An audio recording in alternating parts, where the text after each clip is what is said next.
E aí galera, tudo bom? Aqui é o Edu que tá falando com vocês. Pra quem não me conhece, sou fundador do site Dublin, já tô aqui na Irlanda tem 9 anos. Tô dando dicas de trabalho pra você no geral, como é que você monta seu currículo, como é que você faz uma cover letter, já falei como se comportar em entrevista de emprego, já falei como que funciona a entrevista de emprego, inclusive muito feedback legal, gostaram do modelo STAR, realmente é um modelo que tá sendo usado muito aqui e que funciona, acaba que ajuda você muito a formatar como que você vai responder perguntas. E falei recentemente também sobre como que são os primeiros dias de trabalho aqui na Irlanda, como é que são, e não necessariamente só na Irlanda, mas geralmente no trabalho no exterior, trabalhando com gringos no geral. Eu resolvi gravar esse vídeo extra aqui pra vocês porque surgiu muita dúvida dos primeiros vídeos. Eu tentei compilar a maioria delas que vocês enviaram pelos comentários no YouTube, então hoje eu vou tirar algumas dúvidas pra vocês.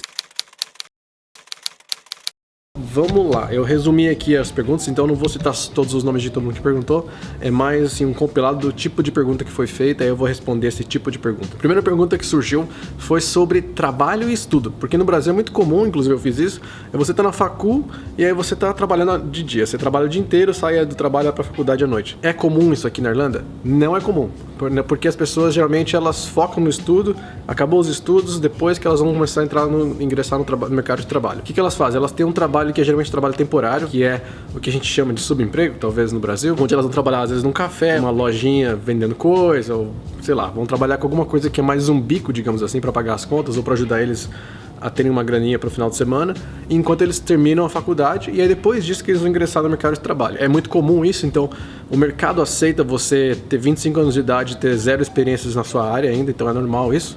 Acaba que isso dá uma vantagem pra gente, enquanto brasileiro, porque a gente faz os dois ao mesmo tempo. E aí já até respondendo a próxima pergunta que o pessoal fala, eu tenho só, sei lá, 22 anos de idade, 23, não tenho muita experiência. Não se preocupa, porque aqui quem tem 22, 23 anos também não tem muita experiência, então isso não é problema pra você. Talvez a vantagem, se você tem uma faculdade, se você tá numa faculdade boa, é essa, você poder focar, tirar notas boas e meio que, né, expor isso, que foi o lado positivo.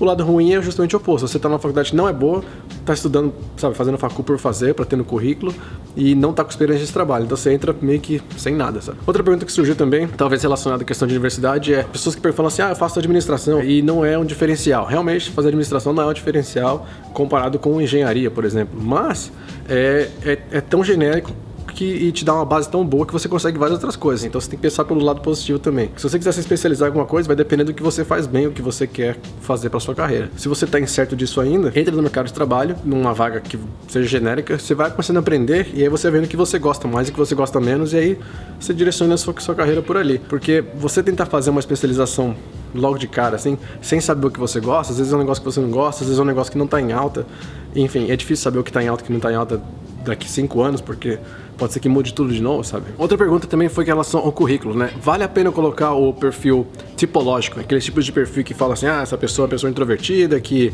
se dá bem com números, ou aquela pessoa é uma pessoa extrovertida, que blá blá blá blá. Enfim, existem trocentos tipos de metodologia de estudos de nomes disso, tem sites, tem não sei o quê. Tem vários. E não sei se colocar no currículo, não sei se vai mudar muita coisa. Assim, eu nunca vi alguém colocando isso. Nunca olhei isso no currículo de alguém. Eu tento ler a pessoa mais na hora que eu estou entrevistando. Então eu não sei se vai fazer um diferencial para você colocar. Se você achar que vale a pena você colocar, vai de você. Realmente eu nunca vi isso fazer um diferencial. Então, pra mim, assim, o que não faz diferença no seu currículo, não coloca. É melhor você ser sucinto, colocar o que você tem de importante, de coisas que são diferenciais, do que encher linguiça. É interessante levar um diploma original e traduzido, e é necessário que a tradução seja juramentada? Sim. Não vai afetar o processo de entrar numa entrevista de emprego ou não, você ter a tradução já feita ou não, mas depois que você conseguiu a vaga, geralmente eles vão pedir um background check, eles vão pedir para checar esses documentos seus que você falou que tem, e aí eles vão querer ver a tradução, e claro que uma tradução juramentada para provar que aquilo não é uma tradução feita sua em casa, enfim. Então, se você quiser já se preparar, você traz já tudo traduzidinho, já é mais fácil.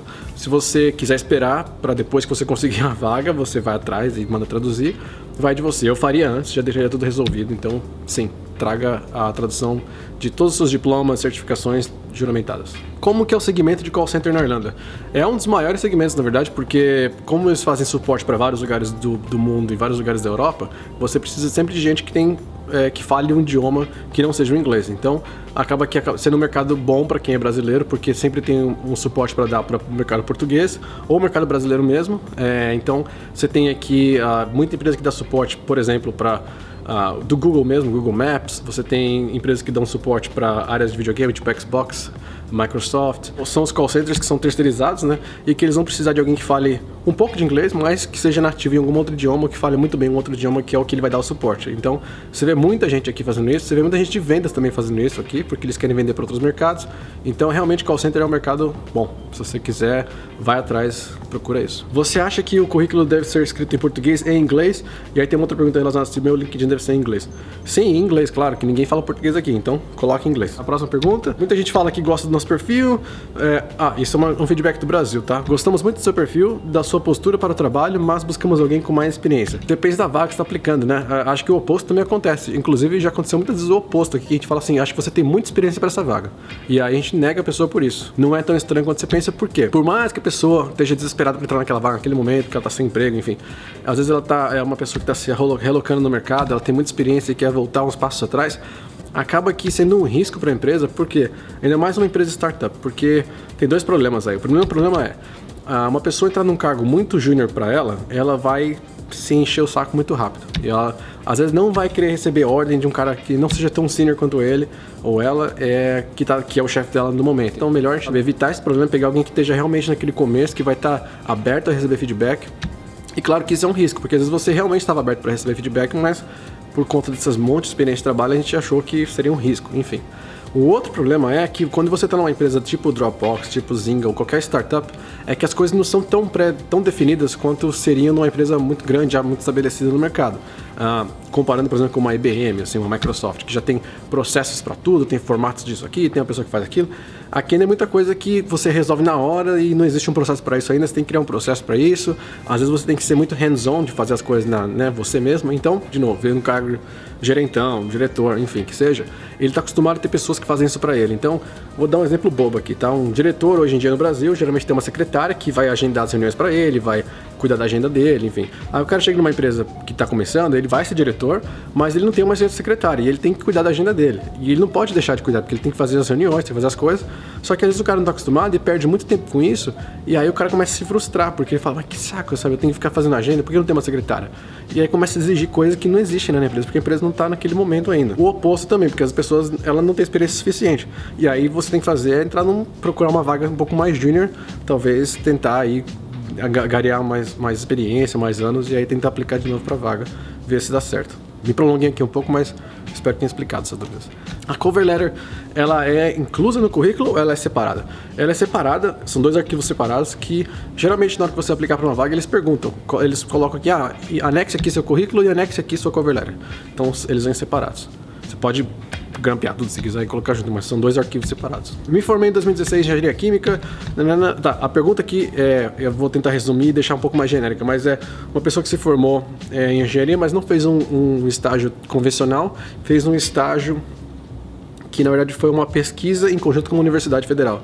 Como é que você coloca isso? Como é que você destaca isso no LinkedIn?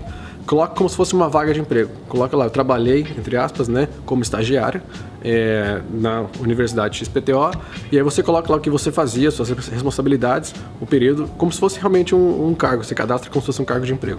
É a melhor forma de fazer isso. Existe essa de empresa contratar as pessoas sem experiência em outro país? Existe, mas é muito mais difícil. Então, de novo, talvez a questão do call center.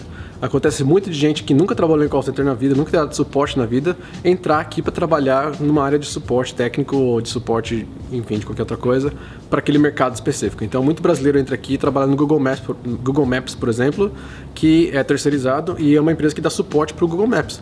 Porque eles te dão treinamento lá, então você aprende como que você vai dar o suporte, e eles precisam de alguém que fale português. E claro que o mais difícil de tudo é o visto. Então, sem experiência é muito raro, quase que, eu não vou falar impossível, mas eu nunca vi alguém ganhar um visto de trabalho, ou conseguir um visto de trabalho para uma vaga que ele não tem experiência, que não precisava de experiência anterior. Porque se você não tem experiência anterior, você pega qualquer pessoa da Europa, então você não precisa trazer um estrangeiro para isso. Então você não justifica a necessidade de um visto. Hoje a necessidade de visto, ela vem quando você precisa de alguém que você não encontra no mercado. Então, se eu preciso contratar alguém para uma vaga que eu não consigo preencher com o irlandês, que não tem nenhum irlandês aqui que tem esses atributos, é aí que eu vou buscar um estrangeiro. E aí nessa que você consegue a permissão de visto. Isso em termos gerais. Bom, essas foram algumas perguntas que eu resumi. Inclusive, tem um feedback que eu queria ler aqui também, que foi o seguinte. Eu pude perceber que essas dicas são mais voltadas para quem já tem carreira, formação aqui no Brasil. Seria interessante fazer algo voltado para o pessoal que, como eu, está embarcando sem nenhuma graduação, pois acredito que o currículo não seria tão complexo quanto o que você mostrou.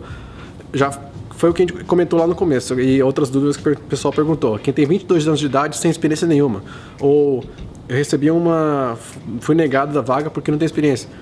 Enfim, você até os seus 23, 24 anos, se você está se formando, aqui na Irlanda eles não esperam que você tenha um monte de experiência, até não esperam que você tenha experiência at all. Então vai depender do que você está aplicando. E de novo, se você aplicou para uma vaga que não exige experiência anterior, é muito mais difícil, para quase impossível, você conseguir um visto de trabalho. Não significa que você não vai conseguir, na verdade, um trabalho. Quer dizer que você talvez não consiga o seu visto de trabalho. Então talvez seja um trabalho part-time. E isso não é um problema para ninguém, é só questão de você trabalhar menos horas, talvez ganhar menos, enfim, mas você não está deixando de trabalhar, sabe? Então a dica aqui é para ser genérica o suficiente para você conseguir pensar assim, como é que eu monto isso daqui, como é que eu vou montar, me estruturar aqui para entrevista, como é que eu estruturo meu currículo para ir atrás de trabalho. E aí a quantidade de experiência que você tem vai indicar qual que é o perfil, qual o nível de trabalho que você vai buscar. É um trabalho mais júnior, é um trabalho gerencial, é um trabalho de diretor, é um trabalho de vice-presidente, enfim. Vai mudar, claro, nesse tipo de aspecto, mas eu espero que esteja ajudando você de alguma forma. Qualquer feedback, manda pra gente, coloca nos comentários aqui, eu quero ouvir realmente o feedback de vocês. Se alguma coisa aqui não faz sentido, me fala. Mas claro que as dicas no geral são para quem está procurando trabalho na área, quem quer se profissionalizar, quer se estabelecer. Eu acho que as dicas mais comuns aí para como é que eu consigo um trabalho de garçom, enfim. A gente dá essas dicas também, mas não é esse vídeo aqui, não é esse tipo de vídeo que vai explicar isso.